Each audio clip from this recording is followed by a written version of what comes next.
Hi everyone, my name is Scott. Let's get started.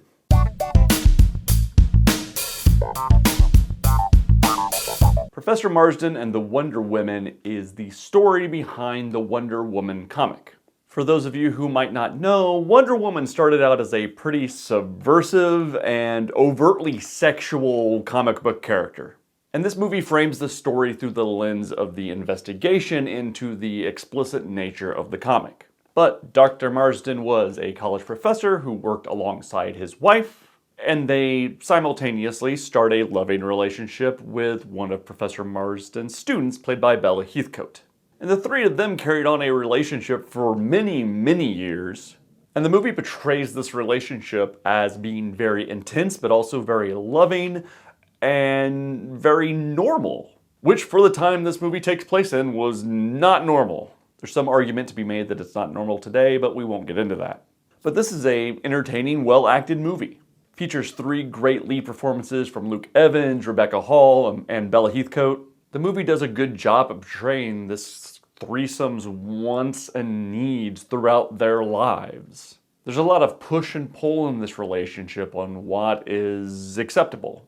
And of course he takes different parts of these two women and makes Wonder Woman. And how his relationship with these two women add fuel to the fire once people start coming down on the comic's explicit nature. I thought the movie was great, really entertaining, the performances are great, it's shot really well, and I had fun spending time with these characters.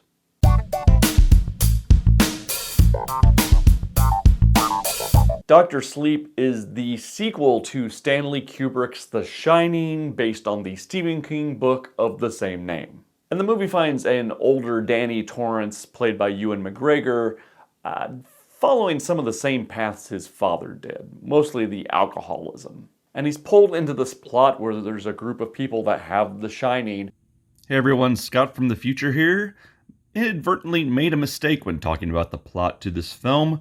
These people with The Shining act sort of like vampires, and they are traveling the countryside to suck the life force from other people with The Shining. That's the plot to the film, not what I said earlier. Alright, back to the show. So he uses this as an excuse to get sober and fight off these bad guys. I was a little worried when the movie started because it started recreating some of the feel and shot structure of The Shining. And I thought to myself, if this movie is just 2.5 hours of Mike Flanagan trying to be Stanley Kubrick, it's gonna get stylistically annoying. But luckily, that's not what this movie is. Mike Flanagan shoots this movie incredibly well and does his own thing with it.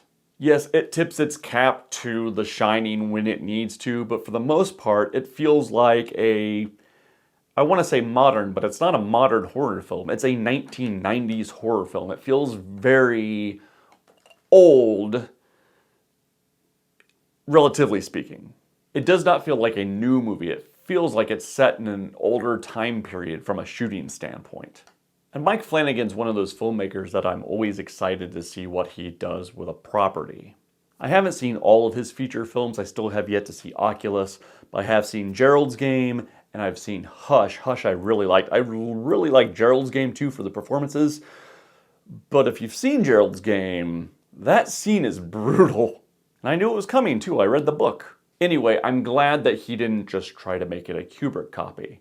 And along those lines, I'm glad that this movie didn't try to be The Shining in tone or in story. It blazes its own trail in story and in scope. A lot of this feels really big, where The Shining was more intimate. Ewan McGregor is very good as Danny Torrance. The main villain is played by Rebecca Ferguson, and she has a lot of fun with her role. I enjoyed the movie overall. It does get a bit long in the tooth in the third act. Around the time they get to the Overlook, I'm just like, alright, let's move it along. Which is weird because I did not watch the director's cut, which is a 3-hour movie. I watched the theatrical release, which is around 2.5 hours. But I did feel my patience kind of waning with the film towards the third act. I thought it could be tightened up a little bit. But for the most part, I really enjoyed Dr. Sleep.